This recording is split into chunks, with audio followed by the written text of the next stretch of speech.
And just to let you know, again, today's session will be from 12 to 1. It is with Paul Trela, and he is going to be discussing identifying areas for credit by evaluation, CBE, also known as prior learning assessment.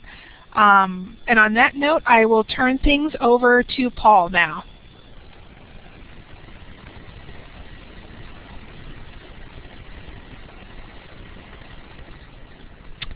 Paul, are you there? Could be that maybe Paul might be having some technical difficulties. Let me just check with him and I'll be right back, okay? Thanks.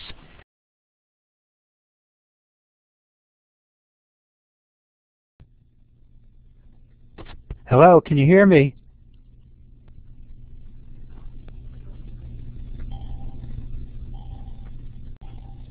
Oh, okay.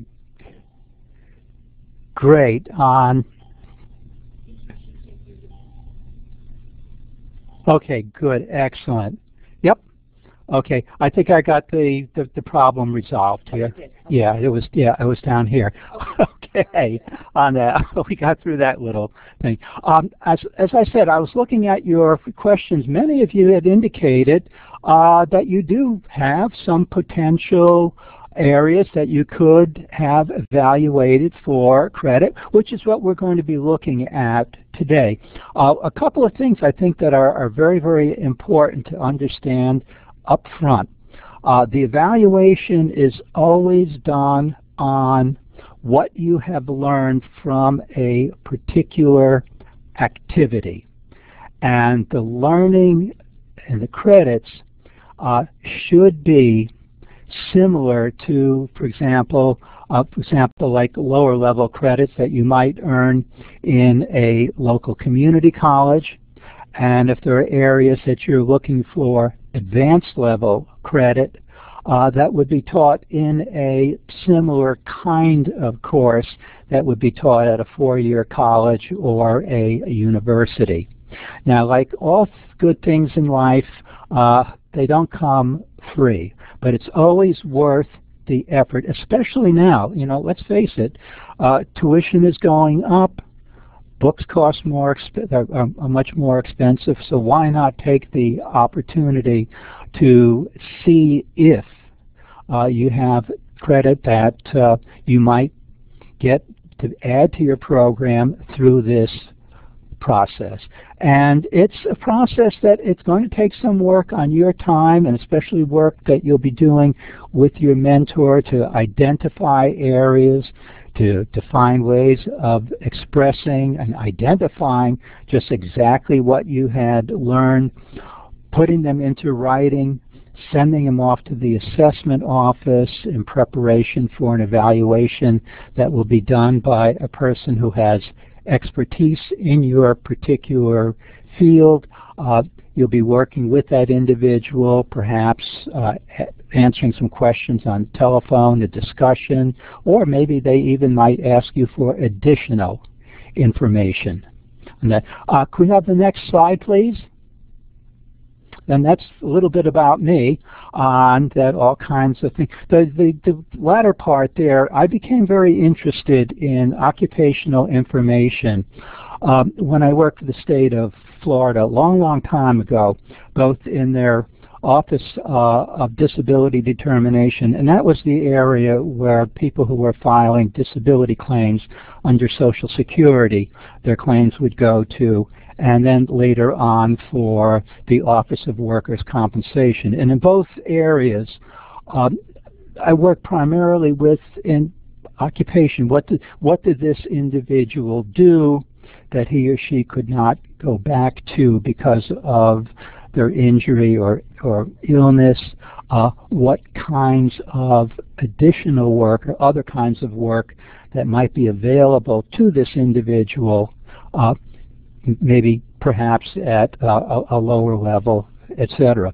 And when I came back here to New York State about, well, a long time ago, what I did was I set up a training consultancy, and I worked mostly with people who were doing career changes, developing career plans, etc. on that. And then when I joined the faculty here at the college, it was an area that I've always been interested in, and PLA was right up my alley, so to speak. Next, please. This is always something that kind of amused me. CBE and PLA. Put both into the system and you might come up with something a little bit different. They're basically the same thing. The current usage now is PLA, Prior Learning Assessment. And the college does have a great deal of information that's available to you in its website regarding prior learning assessment. And we'll get a little bit more into that as we go along. Next, please. As part of the process of identifying, and for example, in working with my students, I found that one of the ways to get people to think about what they have learned is, I'll ask, well, imagine you're asked to develop a course or a training program in the particular area that you're looking for credit in. What would be some of the things the points that you would want to make sure that you included in that course or training? And I found in working with my students, in fact, I see it all the time. I start thinking about that too while working with them. You begin to focus in on, okay, well, what did I learn to do? What would somebody else need to learn in order to develop the proficiency or level of learning that I've acquired by doing it? So this is a good, I would call it a learning tip as you're working with your mentor to determine what areas you want to seek credit from. Think in terms of if you were going to teach this to another person, what would be some of the key points that you would want to make sure that they understood, that they covered, etc. Next.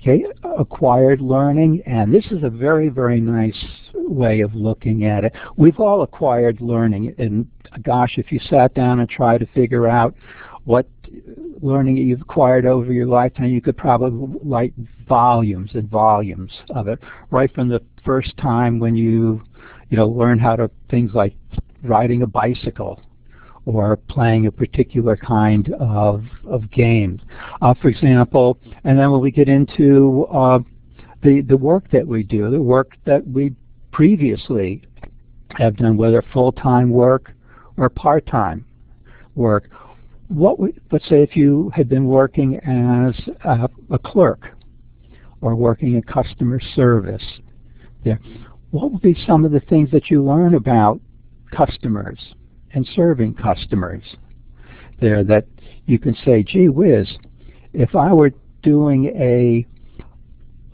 training program or a course in customers and customer service, I would want to make sure that the students would acquire a knowledge in these particular areas, whether it's dealing with a difficult customer or making people happy or just being polite, very nice to them, knowing your product, knowing the services that your store or employer provides the customer, where the customer can go if he or she has a problem, those kinds of things.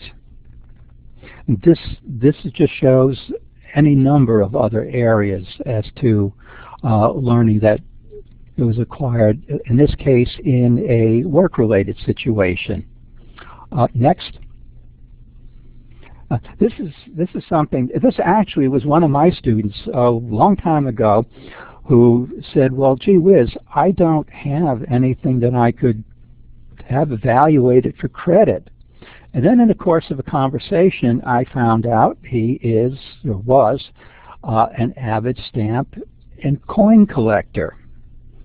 Well, we started talking about stamps and coins, and it became very, very obvious to me that this wasn't something you just found coins somewhere and put them in the box, or possibly put them in a sealed packages. Same thing with stamps.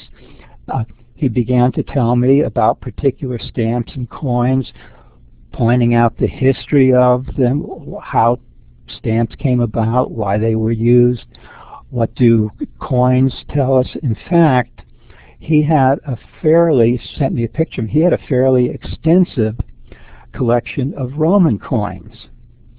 And he pointed out the different emperors on them, some of the sayings, how it reflected Roman history. So what I had him do, we wrote up a CBE at the time, an essay where he talked about his work in the field, his knowledge of coins, the history of coins, what they tell us, etc. Submitted it to assessment. They found a historian who taught at SUNY Albany a course in Roman history that included a section on coins and money, and my student was able to get 4 credits, upper level, in Roman coins that went very, very well into the general learning part of his degree program. Next. Volunteer. I think many of you have, perhaps are volunteering now or have volunteered in the past. Very, very good opportunity for learning here.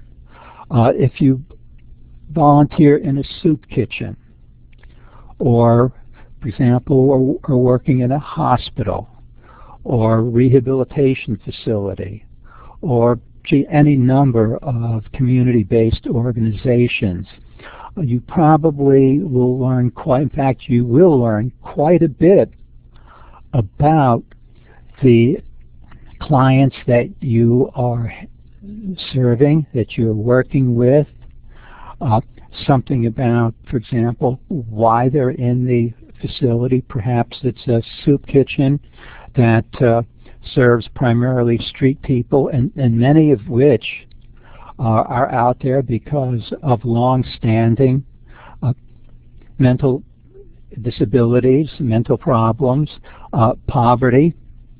For example, what are some of the causes of the poverty in that person's life? Something about perhaps the community.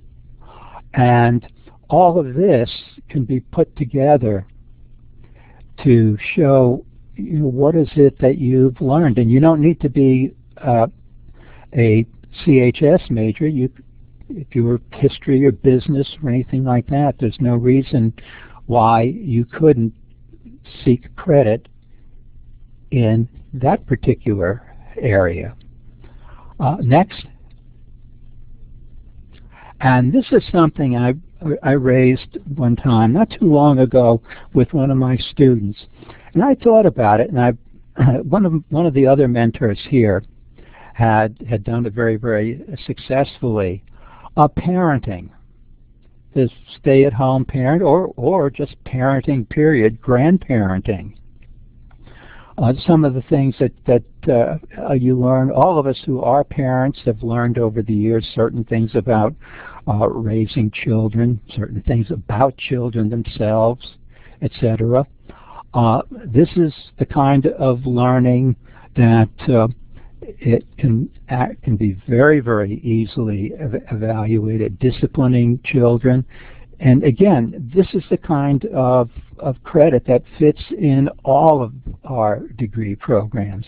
In fact, I think one of the great things about Empire State College is the flexibility. I love that. For example, what we call general learning.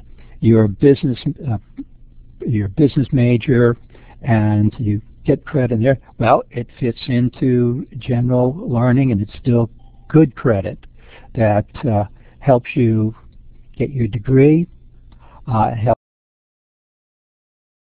you move on. Okay, next.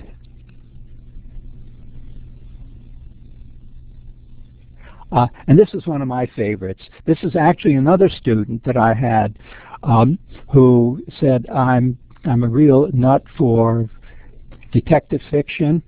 I've had others where I've done, for example, with science fiction, Doctor Who, things like that. And as people who are really into a field like, well, let's say detective, they probably have read all of the major writers in the field.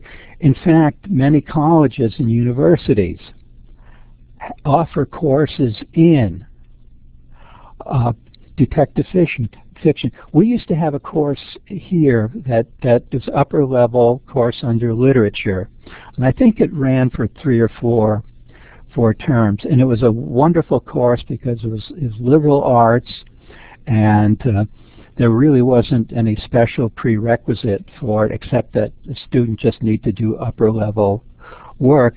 But learning in a field like this could be, for example, the special characteristics of each of these writers here, the special characteristics of the field today as opposed to perhaps when Earl Stanley Gardner and Mickey Spillane was writing, the difference between, in fact, the student read a lot of English detective writers, and she wrote a very, very nice essay comparing American writers, detective fiction writers, with like P.D. James in England, Colin Dexter, and people like that.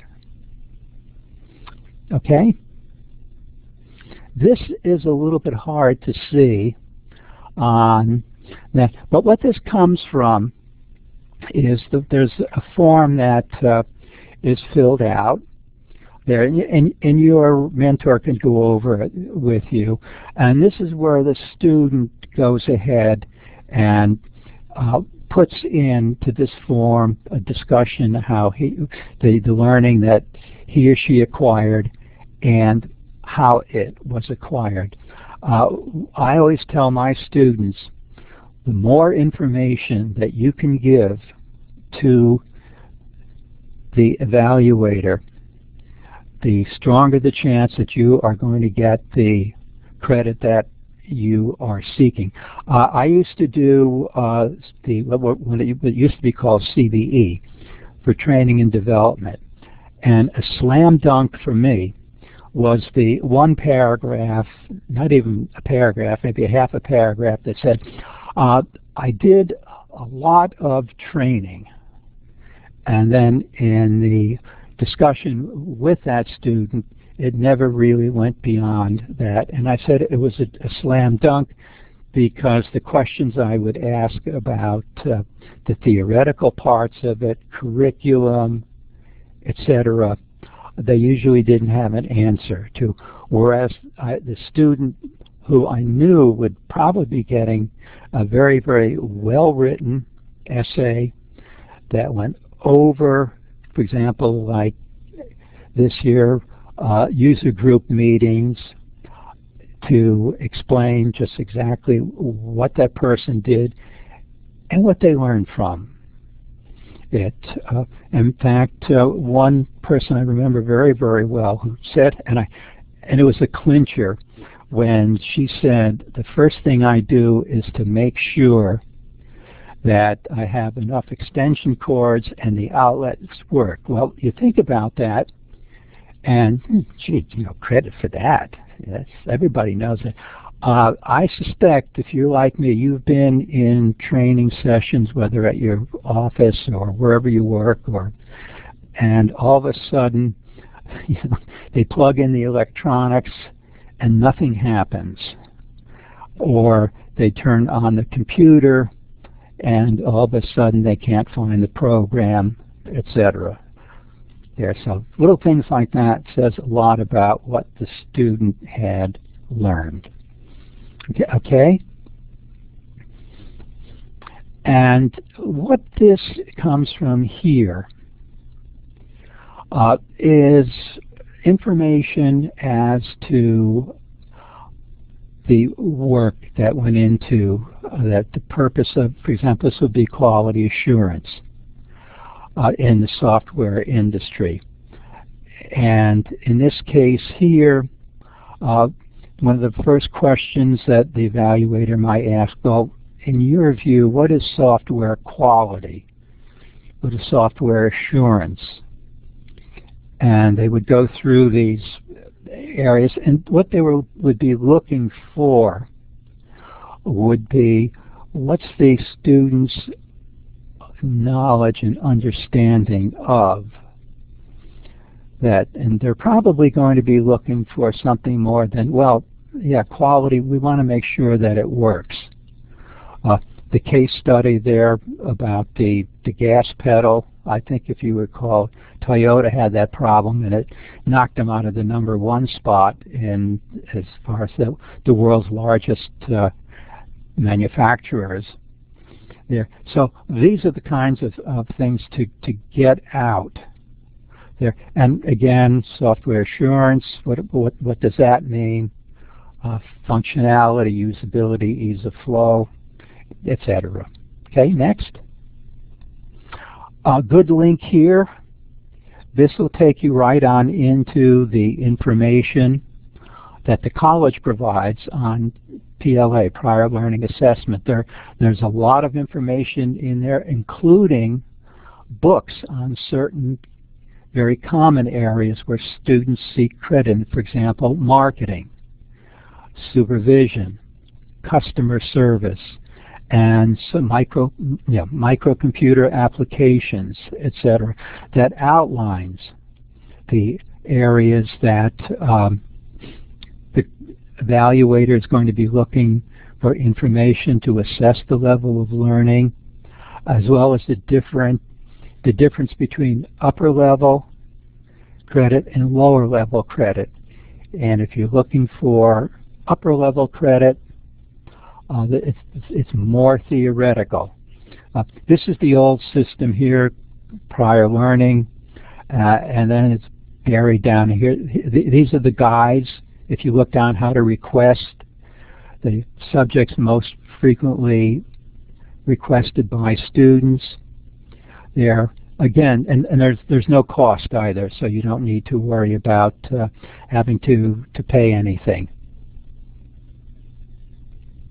Okay. Yep, the link. Yeah, we've got a half hour. I hope I wasn't going too fast for folks, but since we do have a lot of people here, I thought we could use the time to answer questions on that. So, yeah, I'll set anybody with questions. Okay.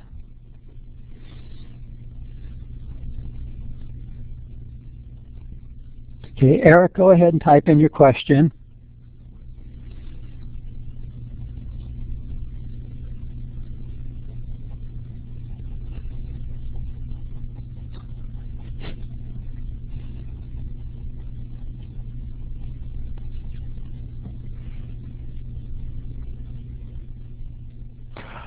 Eric, that's an interesting. Are credits often available for experience that relates to the online BSN program? Are you a nurse or have undergone nurse training? Yeah. Okay. Yes, you can search. You look for that. If you don't have them on a transcript from, for example, a nursing school or an institution where you received the training, yes, you can. And speak to your mentor about that. Okay, Morty. Okay, that's a good question. EMT training. It depends on how long ago the training. 20 years ago, I doubt very much, because so much has changed over that time. But anything more recent, you can look for it if it hasn't been pre-evaluated already. Oh, that's Marty. That should be no problem.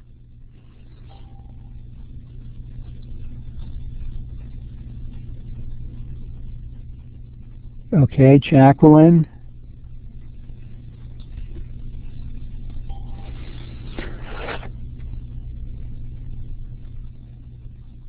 Okay, Jacqueline, I think the first step would be to work with your mentor to determine just exactly what areas that you are going to be seeking credit in, and to see where the anticipated credit will go into your degree program. My suggestion would be to start with those areas first that you feel that you have the strongest learning, that where you can and will receive the credit, and then you can go on to the forms and etc. And as far as a bunch of essays, yes, you will be writing what you describe about your learning. A rule of thumb that I've always used with my own students: the more information that you can give and the better it's written, you want that evaluator to know in his or her mind that you probably have the credit that you're searching for, and all it's just going to be back and fill to go over a couple of points. Okay, Mary, how would we know how many credits? That's something that you can work out with your mentor. A rule of thumb that I find to be very, very helpful: use college level for credits. For example, we have 2 and 4 credits. Stay with 4. You could also ask for 6, but maybe just use 4 of them. But work within the college's credit system. Okay, with the Lincoln Power, yes, it will be.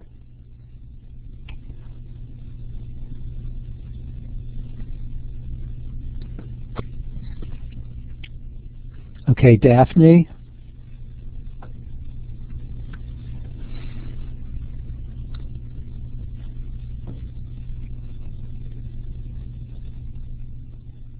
Okay, that's a good question. Notary license.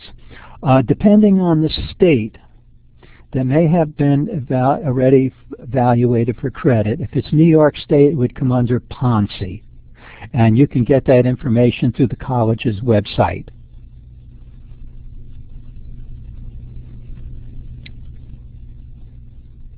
Okay, there's really no maximum amount of credit. For example, Teresa Van Vallis, when she got 54 credits in the areas that I've seen students get 25, 30, 35. It just depends on your program and the amount that you and your mentor feel would be best for your program.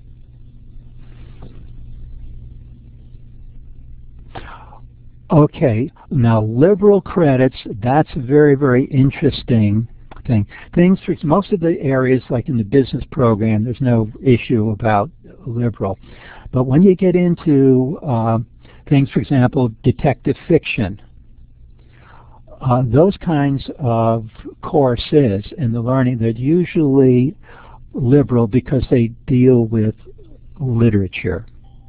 And my suggestion, if you were looking for that, would be to ask the evaluator if he or she feels that this would meet, I'm saying, but this would be good for liberal credits.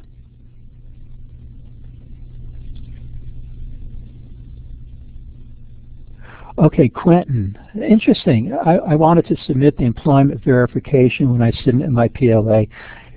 I was an elected official and only available to, actually as an elected official, just go with, for example, what you were elected to, and just work there. What were your responsibilities? How did you carry them out? What did you learn about the responsibilities that you were carrying out?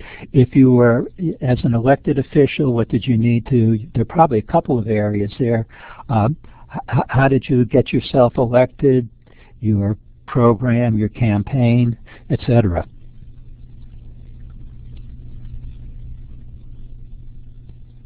Okay, FEMA, Jason, FEMA is interesting.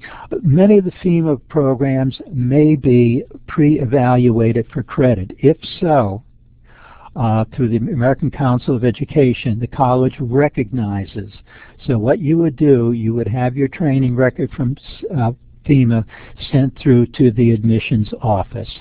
If the training was not pre-evaluated, you could still go through the PLA process to seek credit in those particular areas. Series 7s, definitely yes on that. You go ahead and you have your license, your Series 7, sent from the source to the admissions office. Paul, it looks like Morty had a question about, can you explain a little bit more about pre-evaluated? And I think that was in relation to Jason's response.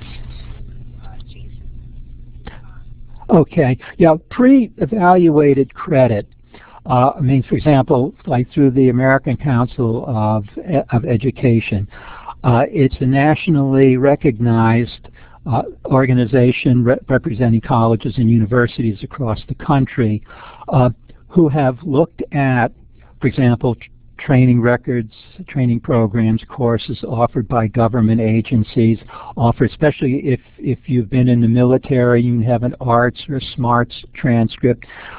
They review them and make a recommendation. For example, is this a credit-bearing learning that would be similar to what would be taught in a college or a university? The Series 7, again, that's the same thing.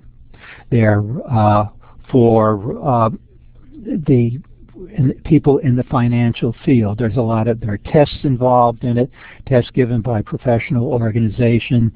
The testing, they've been reviewed, and recommendations are made that, in fact, most of Series 7 tend to be upper level credit, and there are instances where it's even graduate level credit. You can check, the quickest way of checking is to have your information sent to the admissions office, and they can do the check for you. You say, again, this may have been James, your license may have been reviewed by the state under PONSI.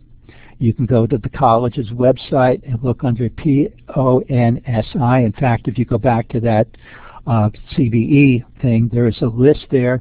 And again, if there's any doubt, I would simply, like I do with my students, I said, just go ahead, contact the agency that issued the license, have a copy of your license sent to the admissions office. They'll come over here, and they can let you know. Okay, Travis, that's a good question. Upper or lower level credit? A lot of it, when I'm working with my own students, and discussing what an area that they're looking for credit, and I'll ask them, well, tell me what you learned, and I'll have questions that I ask, and if I said, you know, this really looks like it's lower level credit, let's go with lower level. For example, there are certain kinds of like microcomputer applications, you know, doing the basic Microsoft Office stuff. Well, that's rarely upper level credit. Sometimes a degree program, if they need upper level. Well, for example, I spoke the other night to one of my students. He's fluent in Spanish, so we're going, and he also travels to the Spanish-speaking countries for his business. So what we decided to do, since he needed upper level credit, he's going to do PLA in advanced Spanish. Advanced Conversational Spanish for 4 credits. What is college level? Okay. I'm not, Jamie, I'm not quite sure what you mean by a supportive letter for each of your courses. I'm asking credit. And no, you don't need a supportive letter from anybody. But in terms of college level knowledge is what you would be expected to cover and learn in a college course, whether at the community college level, which would be introductory, or at the university level, which would be advanced level.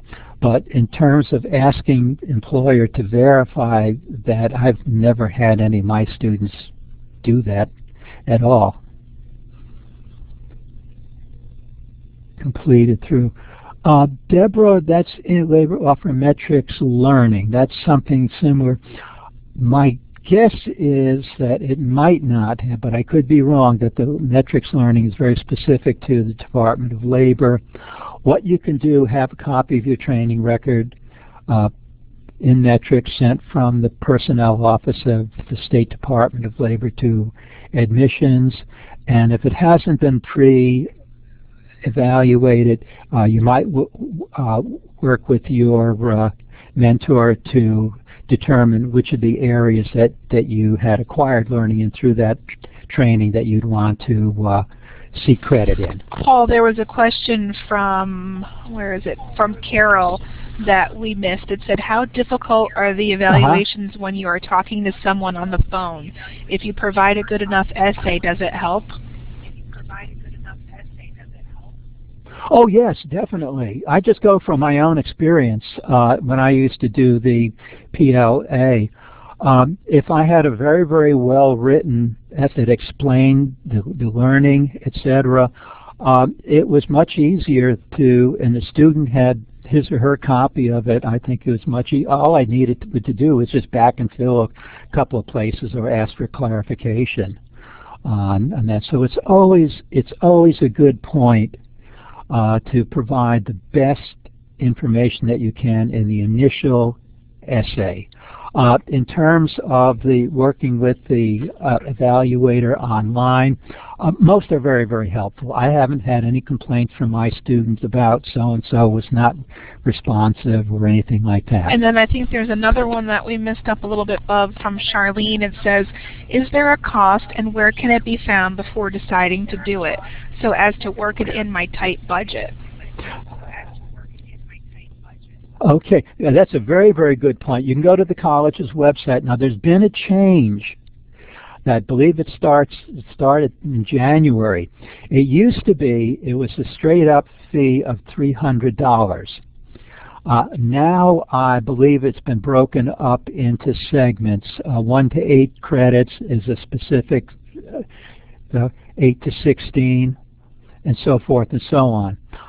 In that case, I think because of the change, it's important to, in fact, I've been telling my students, let's go with those areas you feel the strongest in, that you know that you're going to get the credit for it.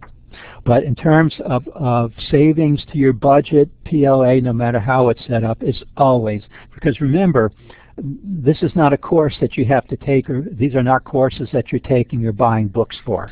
Then there was another question from Jane that said, would I be eligible for credit for fostering, parenting special needs children? Oh yes, gosh yes. On that, a good to work with would be to, with your advisor, identify the learning that you've acquired. If again, get back to if that person was putting together a training program for people working, fostering with children with special needs, what would be the things that they would need to know in order to be to effectively work with those students? Yeah, hello? I think we're at Anna's now. Yep, we're Anna? just catching up. Okay. Oh, Anna, excellent. About 3. Oh, definitely on that. You might do, for example, something like banking in a cross-cultural perspective, in which you discuss, for example, the learning that you've acquired in the banking systems of each of the 3 countries. And if the U.S. is not part of it and you're working in a U.S. financial institution, make it 4. That's excellent. That would credit that in a business program or finance program that would go right on into Anna had a concentration. follow-up that says, does it have to match with a specific class? No. No. On that, because I can't think of anything offhand, for example, banking in a cross-cultural perspective. Possibly international banking. If there's any question, all she needs to do is just go, for example, take a look at our course description for international banking. My student, I would say, let's go with, because I like the idea of cross-cultural, and that's a very, very popular title here at the college, and I think it looks very, very good on a resume and then we're up to Jamie. The question is, military experience time does not need to be justified, correct? That it's justified by your DD Form 214 or your arts or smarts, whichever branch, or if you were in the Air Force, you have a community college of the Air Force transcript, and the community college of the Air Force is regionally accredited. Okay, Morty's questions are very, very good. If other colleges, if we transfer them down the line. A rule of thumb, don't plan on it. They will, PLA for our program, my suggestion, I think that happened once with one of my students, and I think what I wound up suggesting for the student was to go ahead and make your case why they should accept it. And if they say no, well, at least you tried. But Empire State College cannot guarantee that credits earned through the PLA process will be accepted by another institution. Now it looks like we're at Marie has a question. I have a question about the cost part, just to make it clear. If you are given just, say, 10 credits for experience, is that like a 10 credit course load cost-wise?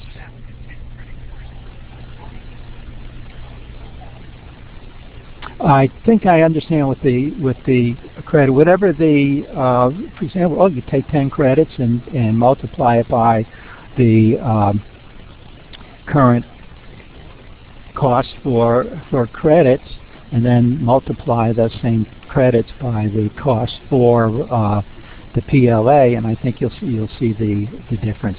It's the credits that go into the program. The next question then is from Rebecca, and it's also a question about cost. Okay. PL is broken up to, that's been changed, and no, it's not for one class.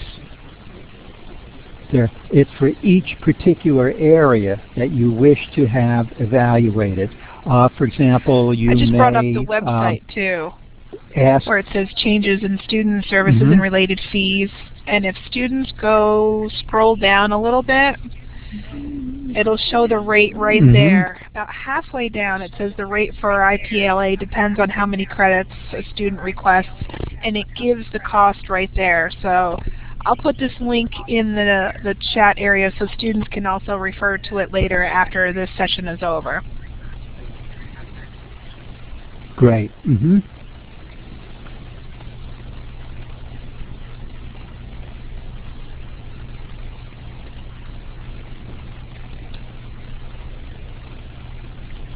Looks like James is typing, so we'll wait for him to type in his question. Okay.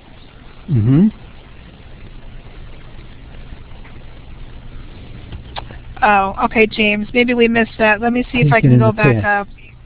Oh, here's James. I have taken pharmaceutical product training courses over the past 3 years. Could or would these courses be able to be applied in some aspect to a PLA as well?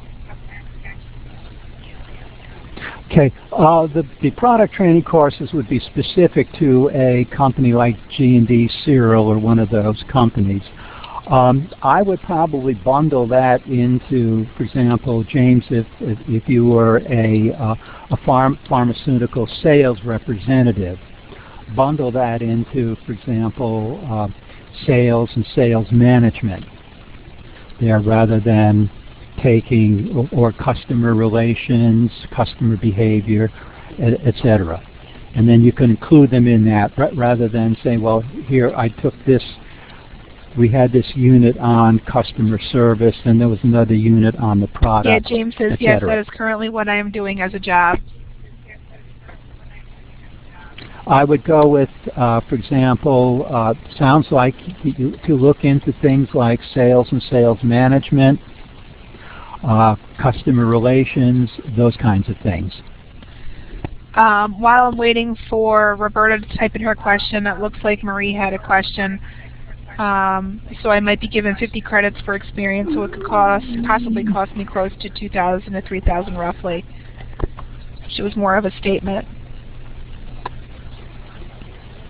Oh, okay. Yeah, and it's not given. It's credits that are earned through learning, acquired through work experience.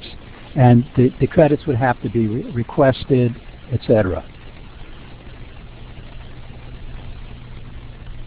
There's Roberta's question. I'm in the RN BSN program. Can I receive upper level credit for precepting training new staff member? Okay, so if you're in our program, I would suggest talking to your mentor in the nursing program about looking for credit in that particular area. I'm waiting for Max to type his next question. Oh, there's Max. Does the GI Bill cover the cost of PLA for the credits?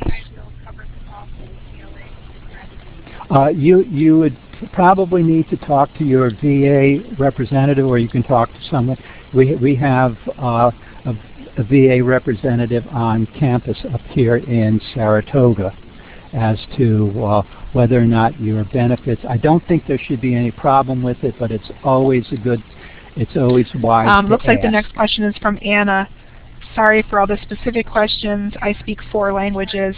How many do you think I could use as PLA? If I have language certificates from the country, DELF, DAF from France, is this proven enough, or do I have to make an American CLEP test? Well, Anna, with your 4 language, in fact, one of my recent graduates, I can't remember the school was in Paris, but you could do it. You don't need to. The CLEP test will only be lower level on that. Now, New York University has tests, and I think some of them may be upper level. But what you could do, as I had pointed out a little bit earlier with my student, I'm having to do a PLA in, for example, advanced conversational Spanish. You might want to do an advanced conversational French, or whatever other languages that you know. And the college will find an evaluator, even, for example, languages like Polish or Russian or Ukrainian, etc., or some of the Asian languages, Arabic, to do the evaluation. Then it looks like Eric has a question. Do most people explore this to shorten the length of time it takes to acquire a degree? Because if the credits aren't able to be used in the pursuit of further education, then it seems like the time is the motivator. Well, I'm not sure about further education. Because if you're transferring out of Empire State College while you're working on a bachelor's degree to get a bachelor's degree in another institution, on that, usually people aren't going to go through the process in hopes that the credits might transfer.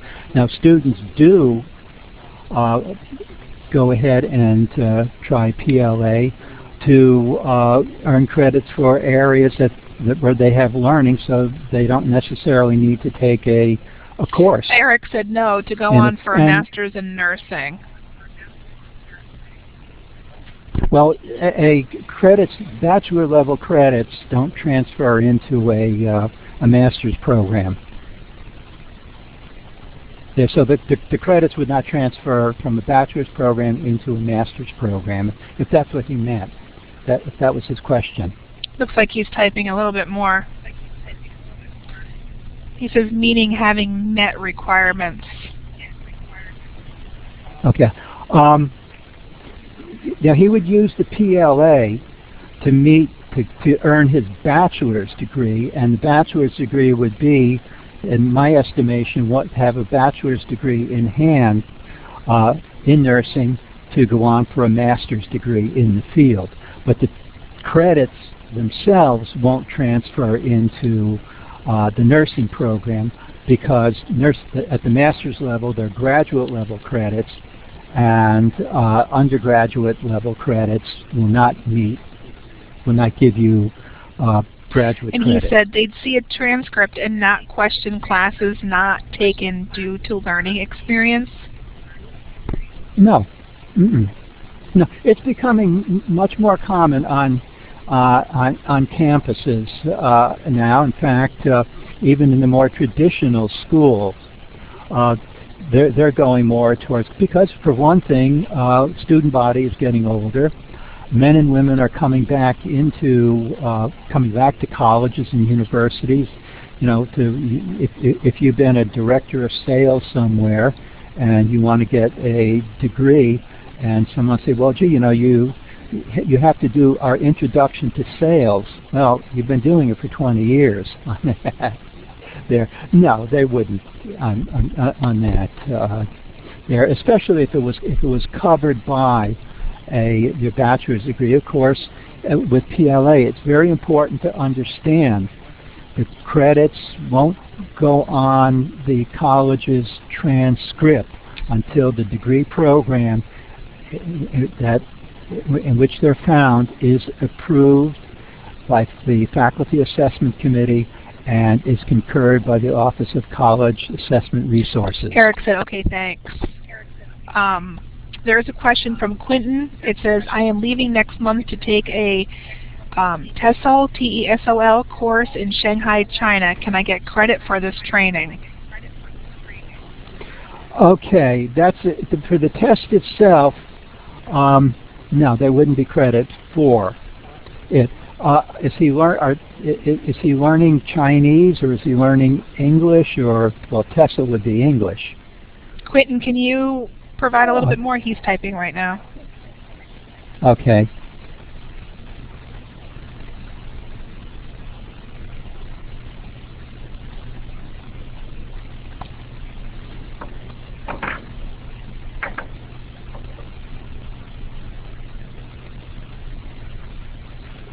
If we want, we can wait till we can move on until he finishes typing.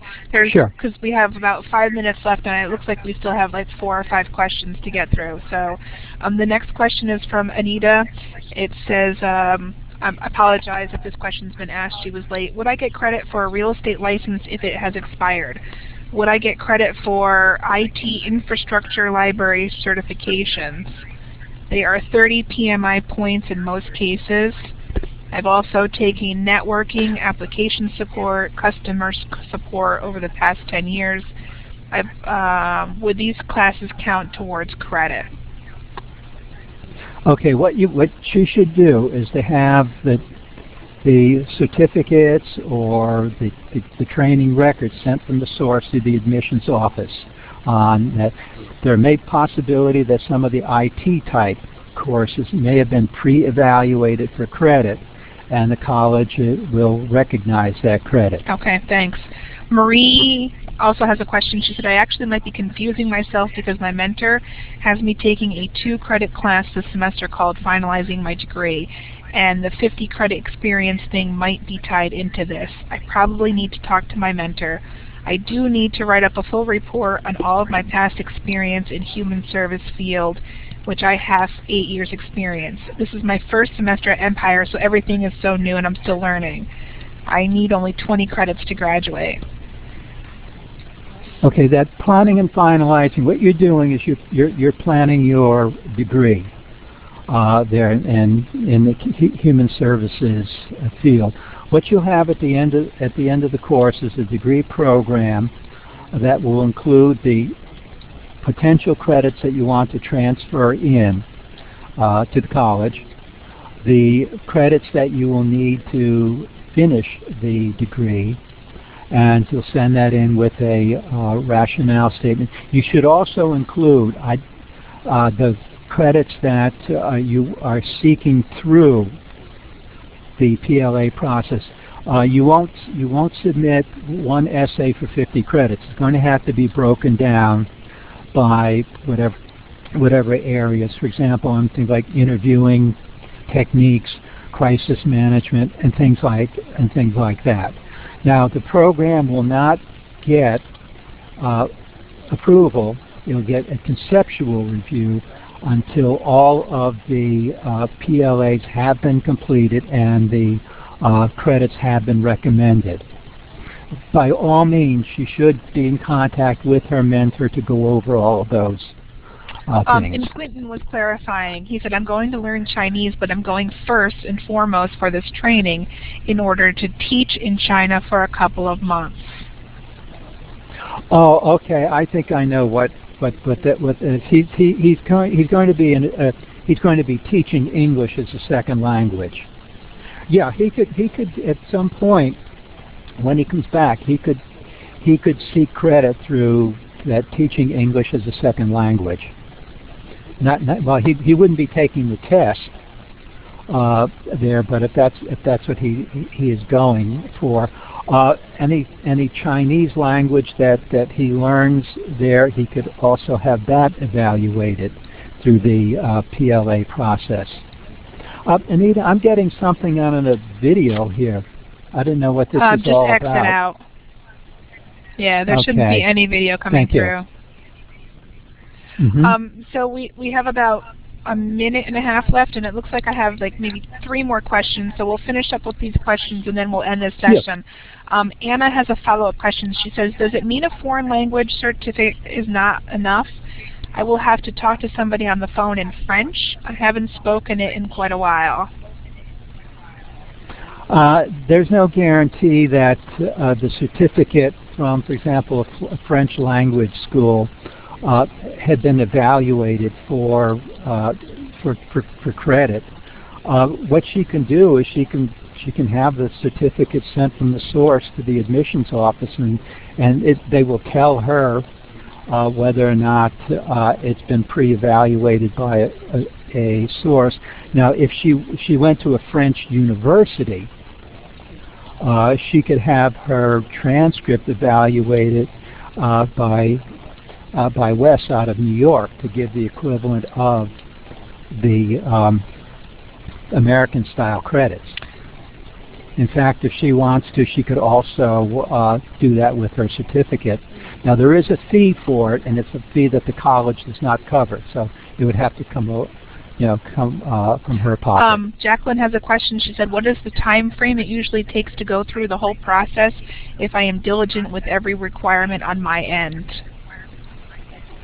Okay, that's an excellent question. It just depends on, for example, factors such as getting all the PLA requests in, the availability of evaluators, and usually a rule of thumb is that evaluators for the more common things, for areas like management principles or something in the CHS or even in computers, are usually easier to find than, for example, someone who would be able to do a PLA in, say, the Tibetan language or something like that.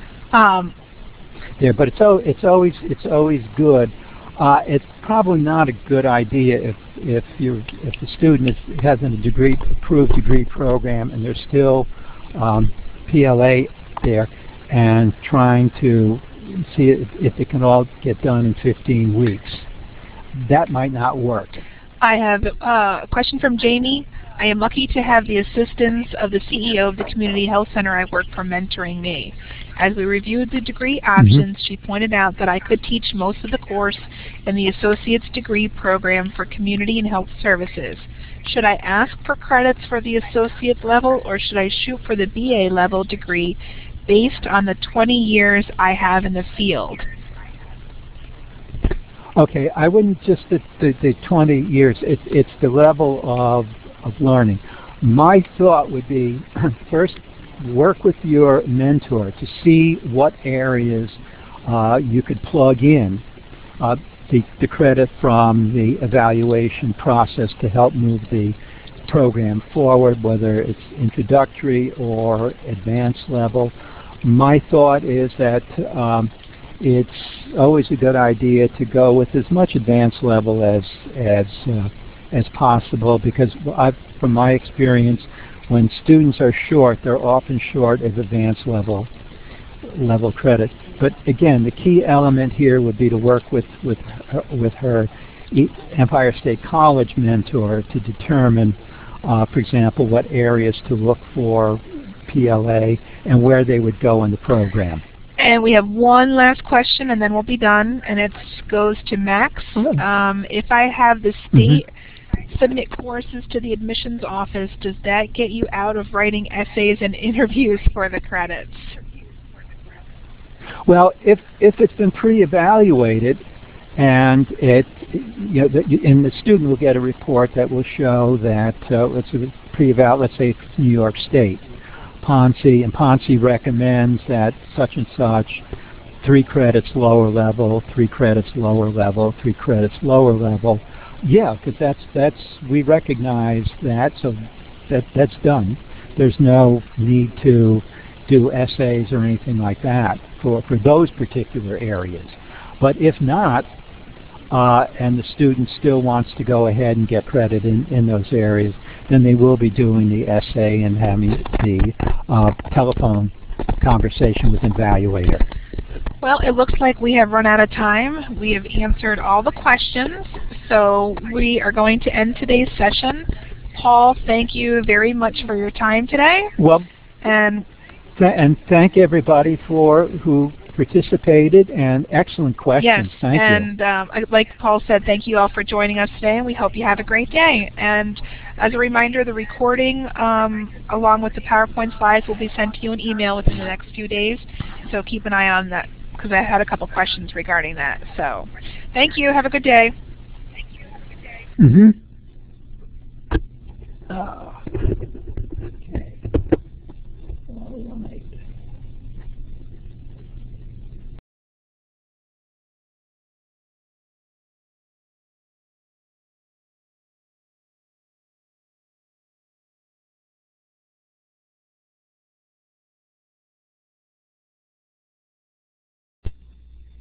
Good afternoon, everybody. My name is Anita Lindeman, and I'm with the Office of Academic Support.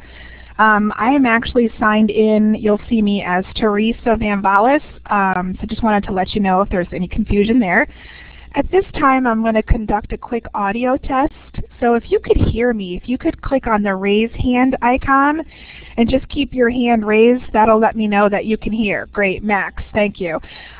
Keep getting those hands raised. I'm just going to go over a little bit about how today's session will run. Today's session will be from 12 to 1 o'clock. It is with Bernard Smith, and it was with the degree review process and the role of the assessment committee. Today's session will be recorded. The recorded link along with the PowerPoint slides will be sent to you within a few days. So if you do have any questions or want to go back to it, you can do that. If you have a question, we just ask that you wait until the end. Just jot down your question, and there'll be a time at the end to ask it. We ask that you click the raise hand icon like you just did to indicate that you can hear. That way we know the order of the questions coming in, and we can keep track of it a little bit better. When I do see that your hand is raised, I'll ask that you then type in your question in the chat box, and that way Bernard can see it and he can answer it. So it looks like almost everyone can hear. There's a few people that just maybe signed in. Anna, Frank, Karen, and Kelly. If you could hear me, if you could click on the raise hand icon just to let me know. Great, thank you, Karen. Kelly, great. Frank and Karen, maybe Frank, you might have heard of me already. I thought you had your hand raised.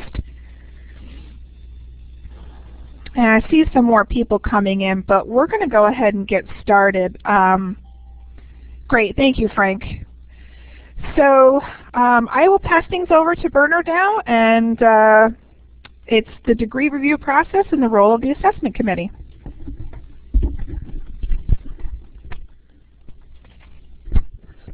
Good afternoon, everyone. So I'm Bernard Smith, and I'm the Director of Academic Review for the Center for Distance Learning. And I've been doing this for more than 10 years now. Before I begin, let me ask a couple of questions. And you can use if you go to where you were before with the raised hand, it's the picture of a hand with the green arrow. In fact, I'm going to suggest something else. If you go to the green tick, you'll see that towards perhaps the middle of your page on the left-hand side. It's a green tick above a red X. So if you can, I'm going to ask you, how many of you have gone through or are going through some educational planning study at this point?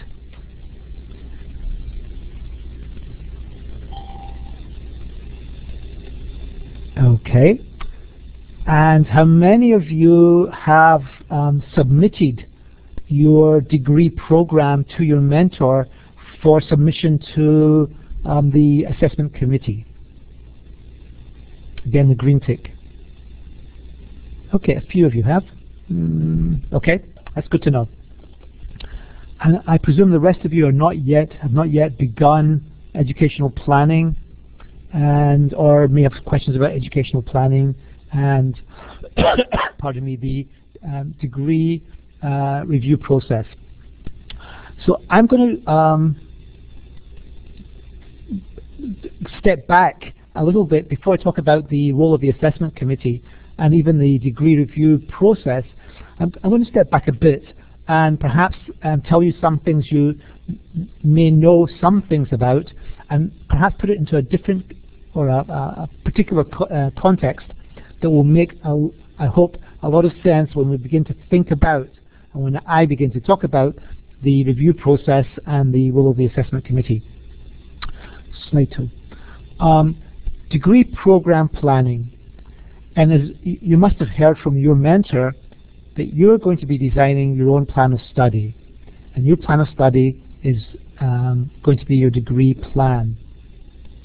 And I think that's a really, that whole notion is an incredibly complex and I think very powerful idea at Empire State College.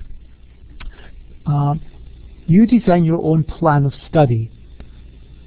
This is actually very different from just about 99.9%, maybe even more than that, of other colleges in the United States. If you go to the next slide.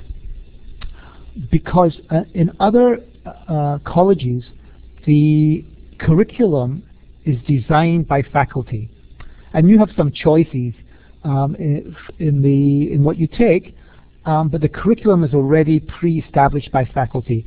If you look at the college catalog, the catalog is actually the various possible degree programs that pre-exist. And it's very much, in my opinion, like a supermarket. You go to the supermarket, you pick something off the shelf. At Empire State College, we don't do this at all. And degrees are not designed by faculty. They're designed by each individual student. So it's a very different way of thinking about an education. It's a way of thinking about an education where you actually are required to take ownership of your own education, your own learning. And that's both an incredibly freeing and liberating kind of idea, and it's also one, I think, that causes a lot of discomfort for people who all their life, perhaps maybe 20, 30, 40, 50, sometimes 60 years, have, because the average age of students here is about 37, and so there are many more who are older than 37, as well as some people younger. But someone who's been all their life told what to learn in high school and sometimes in other colleges, perhaps in the military, perhaps in other services, they're basically being told what they need to be studying and learning and being trained in. It's both very freeing and very scary, perhaps, to then be told, well, you have to take ownership of your own education. This is your education, not ours. Okay, so in principle, you have a great deal of freedom in the design of your degree and the design of your own education here. It's a great degree, but it's not an infinite degree of freedom. For one reason, you're seeking a degree to be conferred by a SUNY college. It's a SUNY college, and it's also a regionally accredited college, so we're answerable to two masters there. One is the State University of New York, which we're part of, and also to the Middle States, which comes every 10 years and looks at what we're doing and how we're doing what we're doing to make sure that we remain accredited by Middle States. And so faculty need to find a good sense of your plan, of your degree plan. If you claim that your plan of study will result in a degree that other people are very familiar with, for example, accounting concentration or management or human services or US history, something like that, then you can expect people to be looking to try to recognize those other degrees in your plan. And they're on the lookout for gaps or for idiosyncratic additions to your plan and so on. So truth in packaging becomes an issue. So if you're going to choose or going to claim that your learning can be captured, to use that expression, it can be captured by a particular title, and that title is well known by other people, well known outside the college, or well known within the academic community, then in a sense, a lot of your freedom for what's in the program is constrained. Another important idea that kind of is important to note here is degrees at Empire State College are not offered within conventional departments, for example, history department, or an economics department, or an accounting department, or psychology, so on.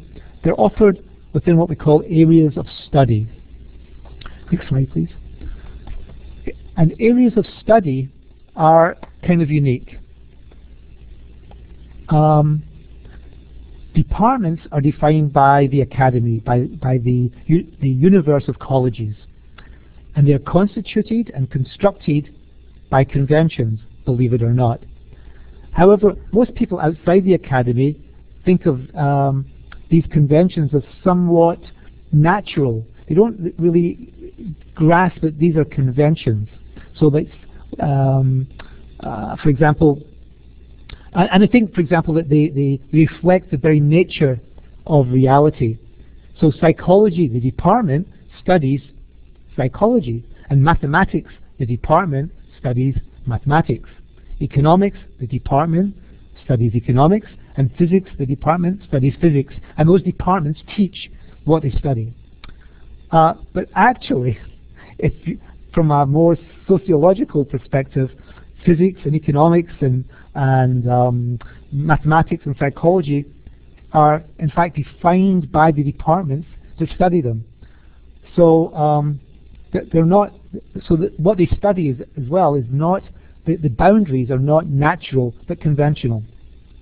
And what constitutes those departments are conventions and not some truth in nature. But areas of study are absolutely, unquestionably conventions.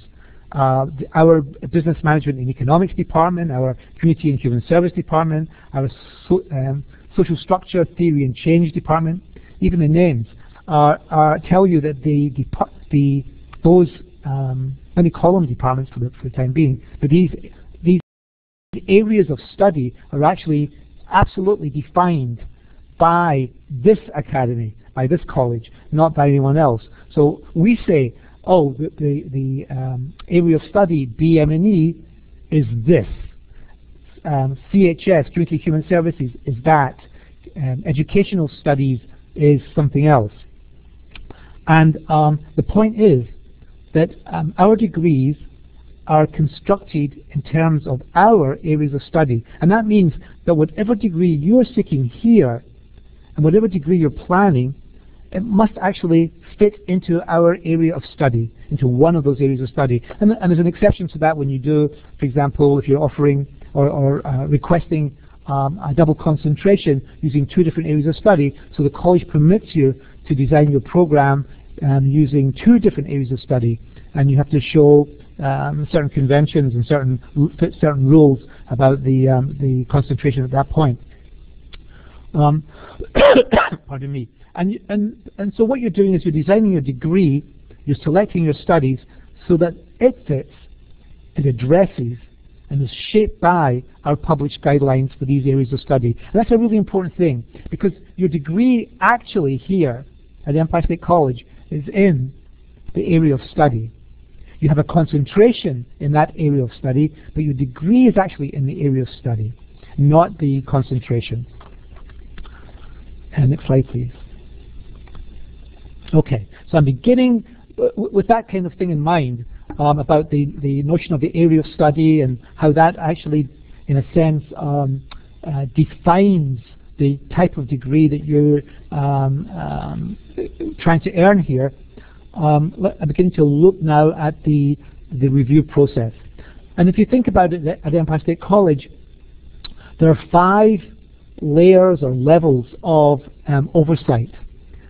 The first one is your mentor. So you would be working with your mentor to design your degree.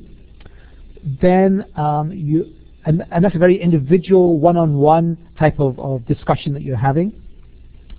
At a different level, there's the center comes into play here, where your mentor then approves, as it were, on his or her behalf, your program of study provisionally, and presents it to the center. And then there's a step here where it goes through the Center Office of Academic Review, where I'm the director, and we have a look at the program to make sure that there are no major questions that we have. And then it goes on to the assessment committee if we don't have any questions. So that's the 3rd level. So then it's approved, hopefully, at center level. Then it goes on to a college level review, where the approved program goes on to the Office of College-wide Academic Review for a more technical review. But it's still, and now the college knows what you're studying, not just the center. So before it was the mentor knows what you're studying, what you're wanting to study, and the center knows what you're wanting to study and puts their thumbprint on it. Then the college knows what you're wanting to study and puts its thumbprint on it. And then finally, as you graduate, the registrar puts a thumbprint on it too, in the name of, I think, basically in the name of SUNY, but it's really the college. And I'm not quite sure how to describe the role of the registrar, but it's a kind of a final approval to your program at the point of graduation. Okay. As you can see, this is quite a complex process, and I'm still not quite yet talking about the assessment committee, but I'm going to go in there in a minute or two. Your mentor. So we use a kind of a funny name for someone that you're working with. Mentor is not an advisor. An advisor can advise you what you ought to study, can tell you what's in the semester's offerings, and this is what you should be doing, this is what you could be doing. But that's not what a mentor's role really is. A mentor really helps you take ownership of your learning. And so we're going back to this point about ownership. And this really needs to be your choices, and they need to make sense to you. And certainly in terms of things like general education, where SUNY says every student must study a mathematics course. Every student must be able to write in a way that other people can understand, can communicate well. And these are absolute requirements, and there's no getting around those two. But even in terms of the other 5 areas that you must pick out of another, I think it's 8, beyond the mathematics and the basic communication. So this is a SUNY requirement. So you could be taking a study, say natural science, that you really don't. You want to study literature, and natural science is quite antithetical to your way of thinking. Although I don't think it necessarily ought to be, but that's another story. And you're saying I can't take ownership of a course in science.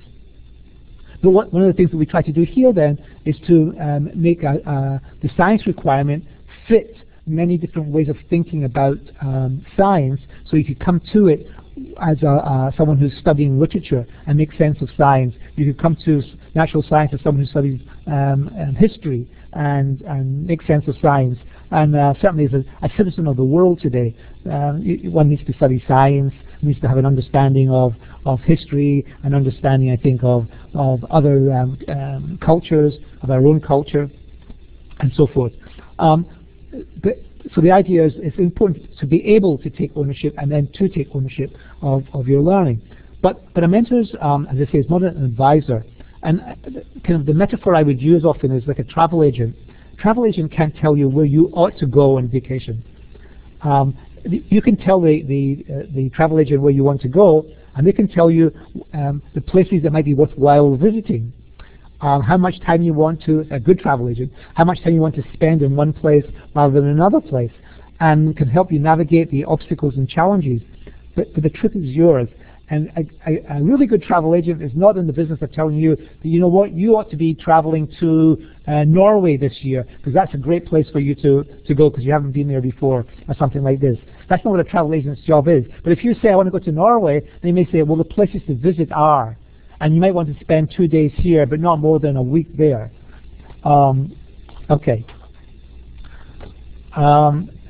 We looked at before at the different levels. So the first level I said was the mentor. The second level is the center level of oversight. And you've designed your program of study and you submitted it to your mentor, who gives it the thumbs up. So it's ready to be reviewed, but your mentor says by the committee of faculty, but not quite. As I said, it must be reviewed first by an assessment professional who works for the Center Office of Academic Review. And this person is responsible to make sure that the program submitted can be approved by the assessment committee. The person looks to see that every transcript credit claimed seems to be supported by transcripts, and checks to make sure that every general education course is listed in your program, in your worksheet, is likely to be viewed as satisfying that area of general education, and checks to see that the credits were awarded at upper level when you say they're upper level, awarded liberal when you say they should be liberal. And there's evidence in the program itself to justify those claims. They look to make sure that, provisionally speaking, your proposed plan seems to address the guidelines of the area of study in a way that other faculty at this center will agree that it does. And if the assessment professional has no questions, or if all his or her questions are answered effectively by you or by your mentor, then your program will be scheduled for review. Next one. So here's a timeline. And it's actually quite long if you think about it. Submissions, you submit your program to your mentor, who submits it to the assessment office in the CDL. And it may take 3 to 4 weeks to come to the top of the pile in our office, because we're looking at dozens and dozens and dozens of other programs that are coming in at the same time. We do what we call a preliminary review, which is just what I was talking about before, and if we can send it to committee, we'll schedule it. And that the date from our preliminary review to the scheduled date might be something like 6 to 8 weeks. At the moment, for example, we're scheduling for I think it's the middle of April. No, it's the end of April. We're scheduling at the moment. I think it's on the 28th of April. And this is February, the middle of February. So it could take 6 to 8 weeks. This is because of the numbers of programs. At our center here, we have 2 committees a week, which meet face-to-face, and then several committees throughout the semester that meet asynchronously online, there's maybe 4 or 5 or 6 different committees that are meeting asynchronously throughout the semester. But and the committees can only meet for a few hours each time you meet, because the faculty have other tasks as well. So it takes, as I say, about 8 weeks for your program to be reviewed once it's been scheduled. And then from the review to the announcement that we send you, it can take a day. But the overall time is something like almost a semester from the time you hit the submit button. So it's a fairly long process where really it's a lot of waiting rather than something happening. And when it gets to committee, there's kind of 3 decisions the committee can make. They can approve your program. They don't have any questions.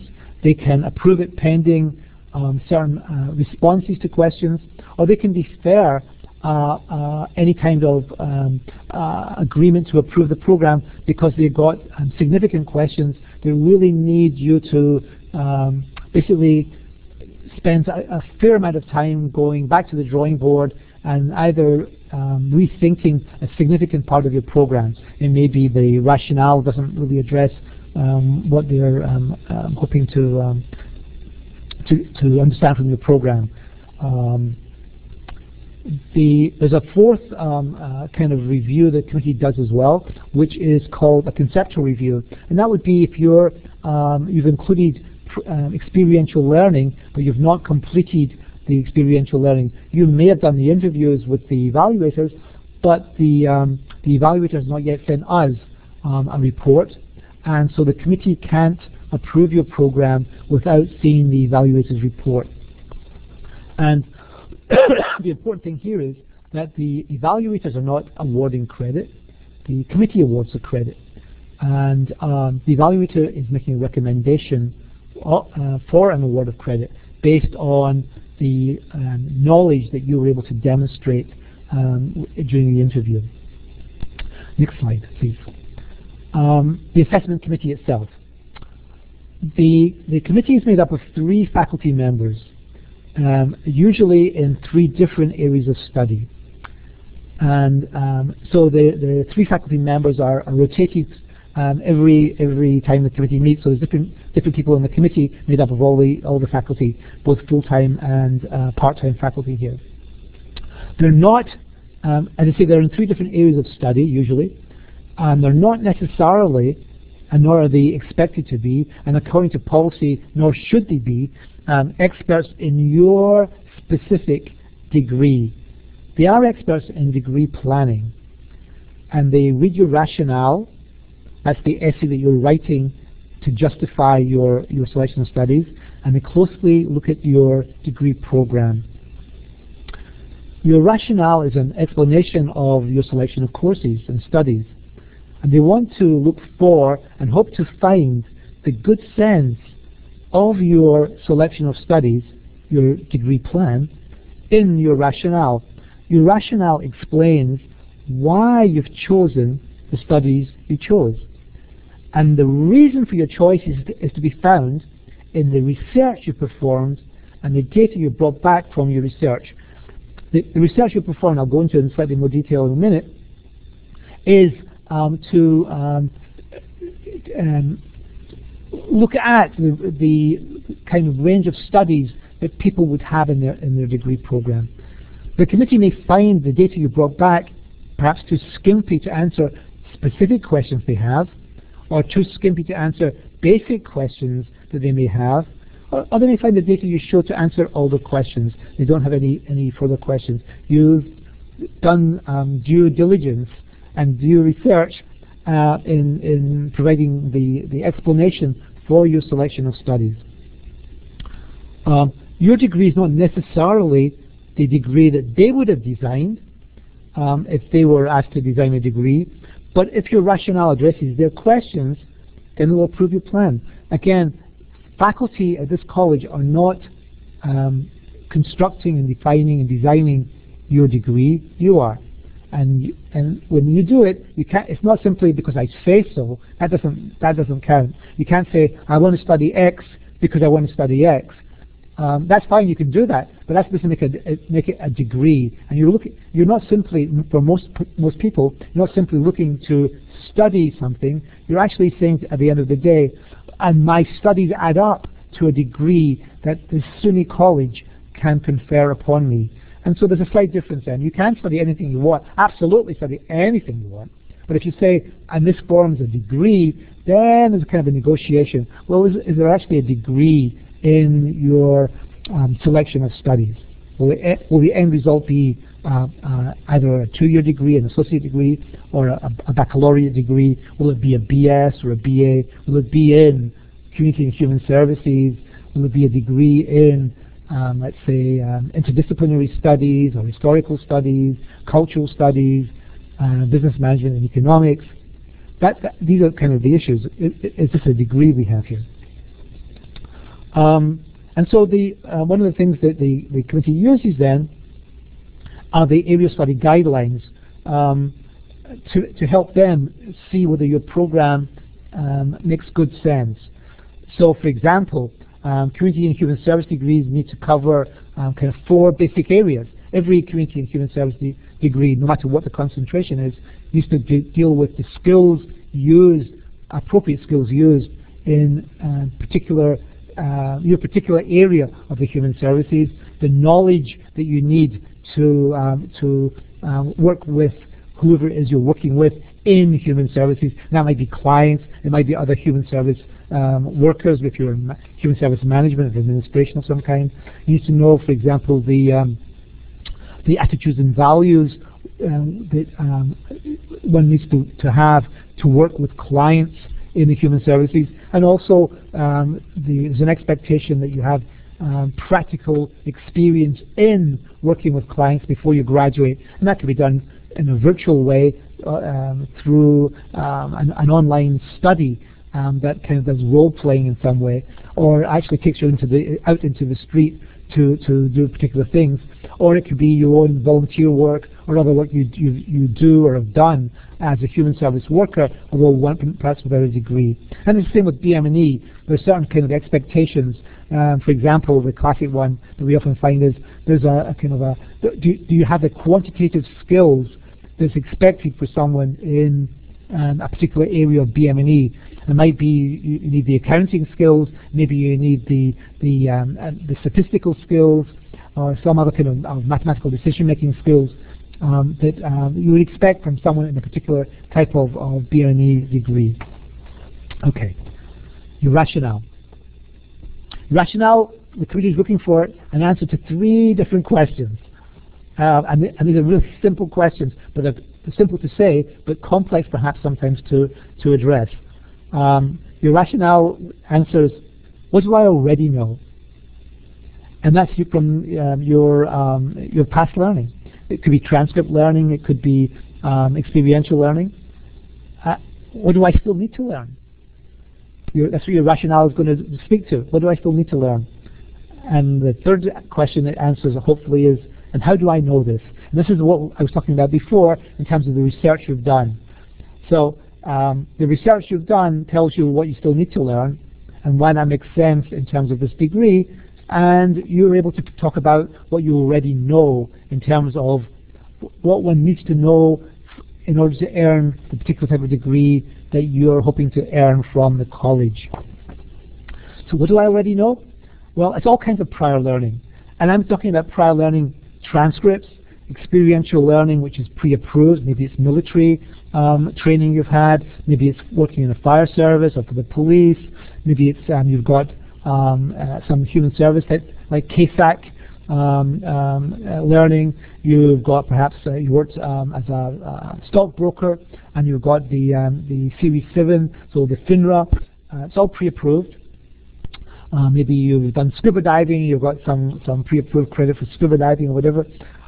So there's pre-approved credits through experiential learning, and there's also individualized experiential learning. You say, I've not been assessed yet, but I know because I've developed learning through my life experience, but I've got college level knowledge I've developed through this life experience, and I'm going to be assessed hopefully for credit in, I don't know, advocacy, in some kind of running a business or whatever. And then you've got perhaps experiential learning that you discuss in your rationale. You're not asking for credit for it, but you might say, you know, my degree is going to be in human services.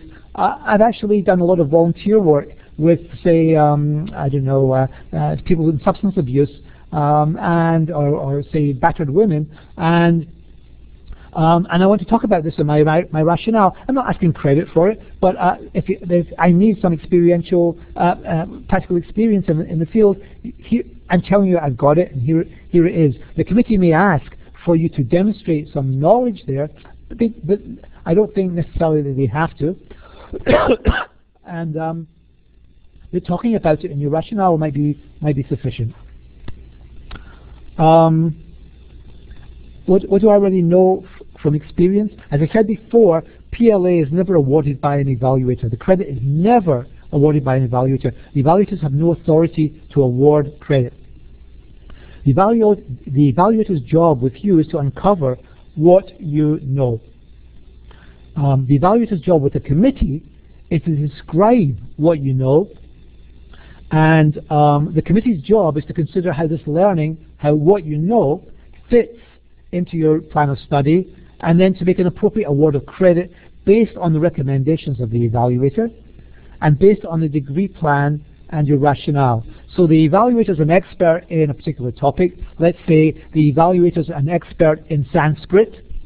Say you have knowledge of Sanskrit, and the evaluator says, this is what you were able to demonstrate to me.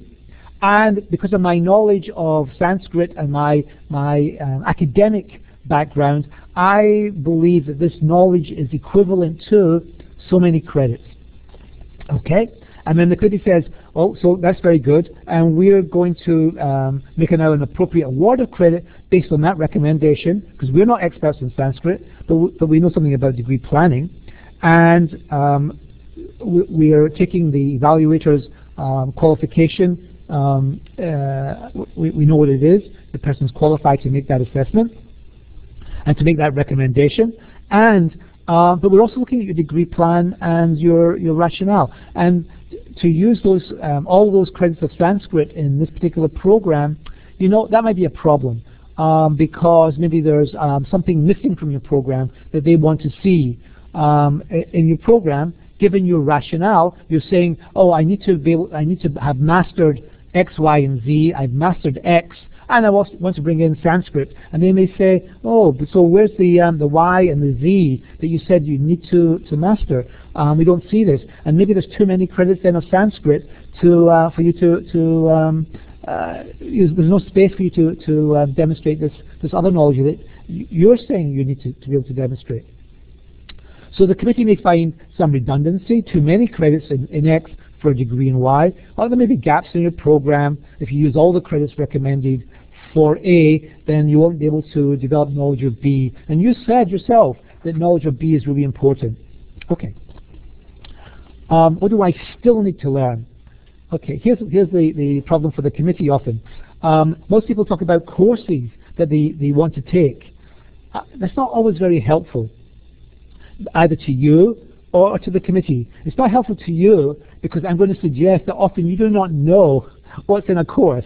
So simply using the course title, if that's all you're talking about is the course by the course title, then I think you're selling yourself short in some ways, and you're also selling the committee short, because the committee wants to know not what courses you are going to take, as much as what areas of knowledge are you planning on learning? What kinds of skills are you planning on developing? And what kinds of competencies will you walk away with? If you can talk about that in your rationale, then you can talk about the courses, because I need to know something about contract law from my concentration, say, in business management. And so I'm going to get something about contract law in a business law course. That's quite different from saying I'm going to take a course in business law. It's not obvious why you're taking the course in business law, believe it or not. Simply telling the committee that you want to take this course or that course is less than helpful. it doesn't explain why the course is relevant. And I think one of the problems it also does is highlights what I call false concreteness. That often what people do is they provide, they've done some research, and they say, I've looked at some other colleges, and these colleges have these expectations, these courses that they say people must take. Okay, so and you've looked at this college and it says you need to take course X. And another college says you need to take course, and it's very similar, course, let's call it X dash. And then you say, and then Empire State College, I'm going to take a particular, I say it's CDL, a particular course, and this course is called whatever. And you're making a huge assertion that course X and course X dash are very similar to this other CDL course. And you know what? Often they're not similar. So, for example, a course in, you might say, oh, they all say, let's say you're doing a concentration in a degree in PM&E, and your concentration was in management, and there's a notion that you take. I think many colleges would say that you need to have an understanding of how people act and behave within organizations, and the kind of the classic course for that is organizational behavior. So they say a course in organizational behavior, and this other college says a course in organizational behavior, and you say, you know what, CDL offers a course in organizational behavior, I'm not going to take it. I'm going to say though that their business, their legal environment of business covers the same kind of material. Well, you know, it doesn't. And so when you highlight the courses as the basis for your rationale for taking a course, it's kind of a circular argument that also leads you down a false path of false concreteness. I think you might say, oh, what I'm trying to do is actually develop an understanding of how people act and behave within organizations. And that's really to do, I think, with things like motivation and leadership and things like social loafing and things like this. And so I'm not sure even what course it is, but I'm telling you that's something I know I need to study. So maybe we can put it as a kind of a placeholder. There's going to be a study in X, and I'm going to call. I'm not necessarily sure if it's going to be an independent study or a course in CDL, but that's going to be in my program. Okay. And how do I know? Again, how do I know this? How do I know I need to learn all these things? The relationship between what I already know and what I still have to learn, because you've done some research. You've done research to determine what you need to know, what you already know, and what you've yet to learn. And you can do this perhaps by talking to other professionals in the field. You can do this by looking at other college degrees and looking at the guidelines established by professional bodies. And their own guidelines also talk about the concentrations of frequently requested designs, requested degrees. The approval of your proposed plan of study. The committee, believe it or not, wants to find a way to approve your degree plan. It may have questions, but that's because they're charged with approving your plan in the name of the center. They want to find in your rationale the answer to their questions, and if they don't find it in your rationale, they're going to ask me or one of the other professionals in the center when they write to you about their decision to raise the questions that they had for you to address. And I think that's basically the end of my presentation, as it were. On the next slide is my telephone number. It's 587-2100 with the area code 518, extension 2449. I'm always happy to answer questions, either specific questions or general questions. And certainly, I'm not going to be able to talk to you about your specific degree program. That's between you and your mentor. But if you've got questions though about the process or about something that you don't understand, the committee's perhaps asked you something, or my office has asked something, always happy to try to answer your questions. So don't be afraid to call me, and don't think it's an imposition. I'm perfectly happy to do so. So that's it. Thank you. Any questions?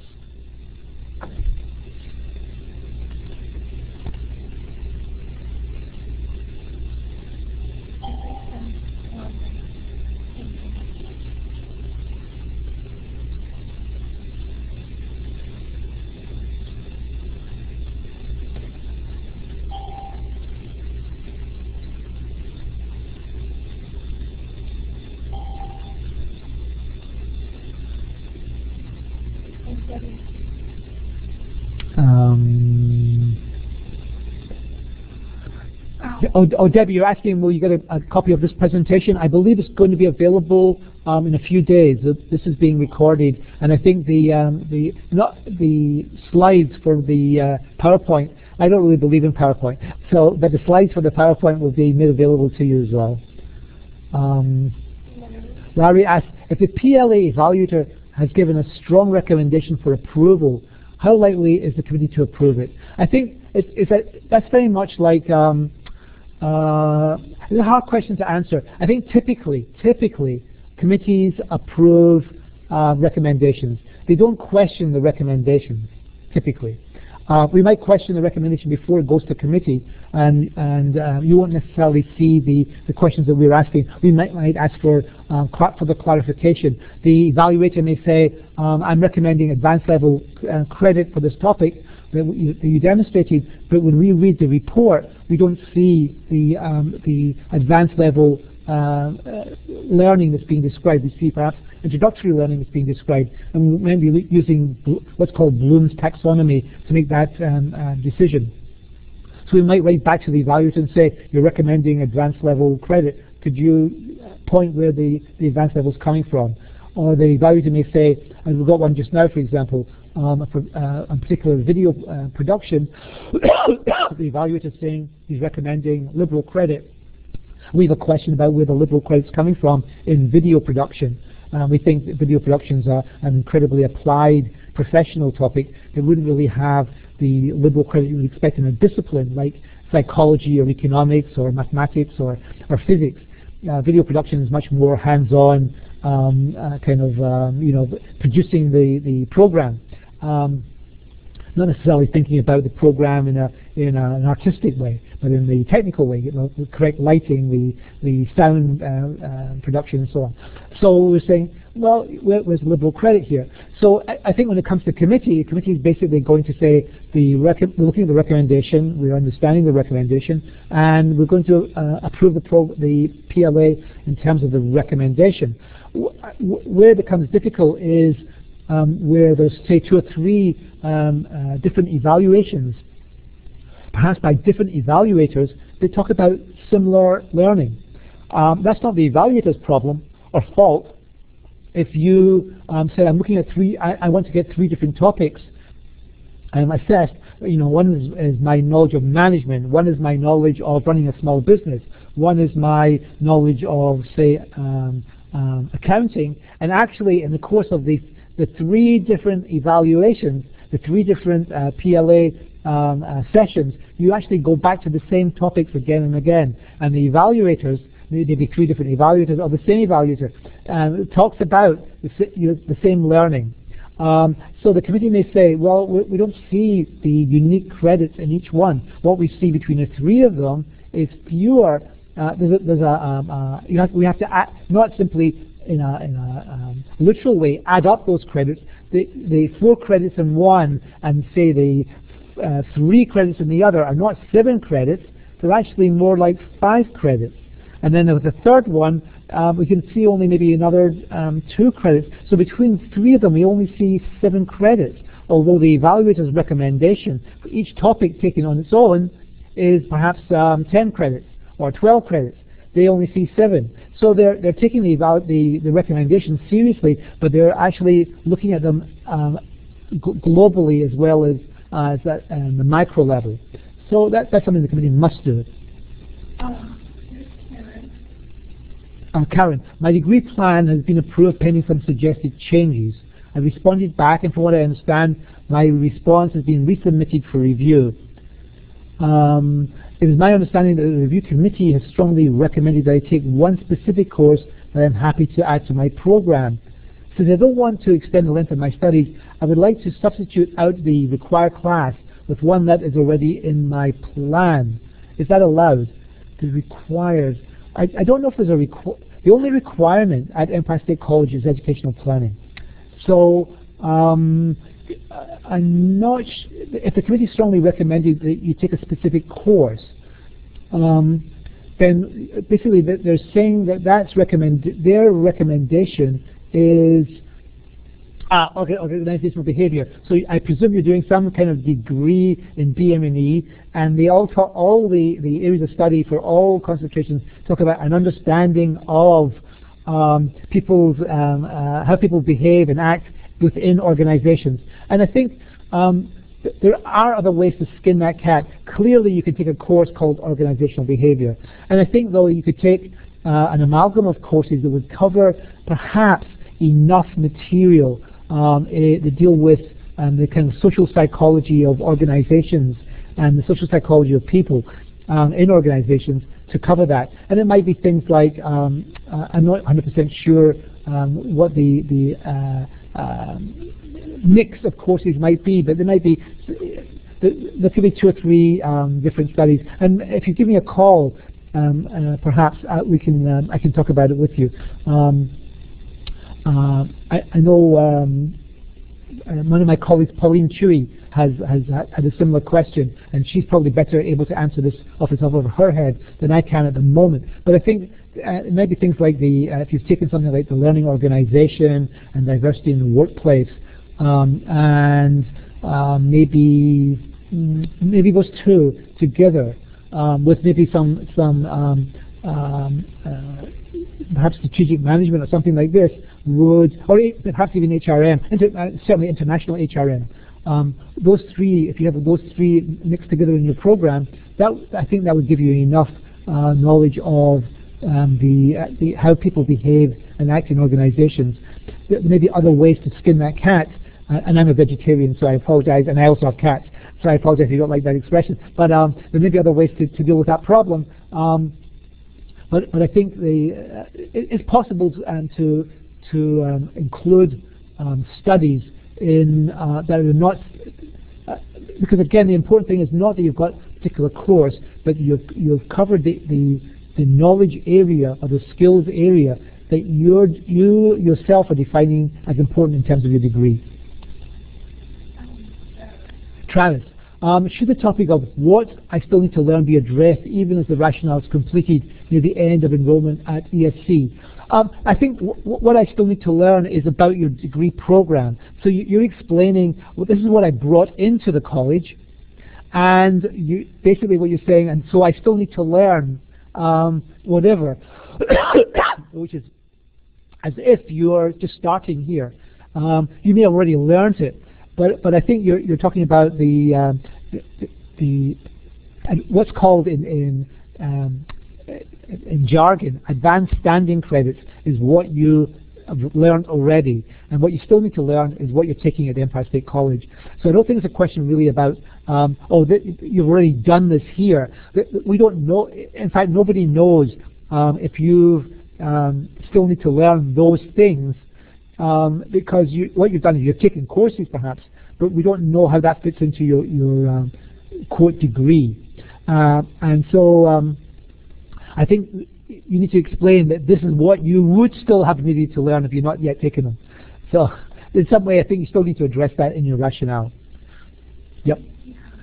Eha, you're asking, is there still time to send in a degree plan to be approved by this June? Yes. The answer is that yes. I have all the credits, but only missing 2 credits from an evaluator, which I asked in December. However, the evaluator has not contacted me, even though it's 3 days before the evaluation is due. I think I should know this, but I don't. I wonder if you need to contact the evaluator. I don't know if the evaluator contacts you. I think the degree, the PLA planner asks you to contact the evaluator. So the evaluator may be waiting for you. So in ways, you may have crossed the lines. So I think you may want to contact the evaluator. You should have the evaluator's contact information when you were assigned the evaluator. I would contact the evaluator. Any other questions that you have? Okay. So I think I hope I've tried to answer all the questions that have been asked of me just now. If you've got any other questions, there's another few minutes left. And again, my extension is 2449, and my email is bernard.smith@esc.edu.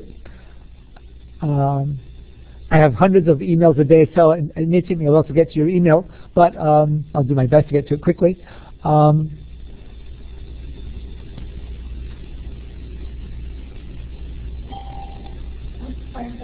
Oh, one more question coming up. What's that? Oh, could you type in your question, Frank, and also is it Christina? Oh, Frank. I've entered Empire State with an associate's in psychology. My mentor suggested a course in human development to work for a degree towards a BS in Treaty Human Services. I find that I've studied a lot of this material during my associates. So so this is interesting.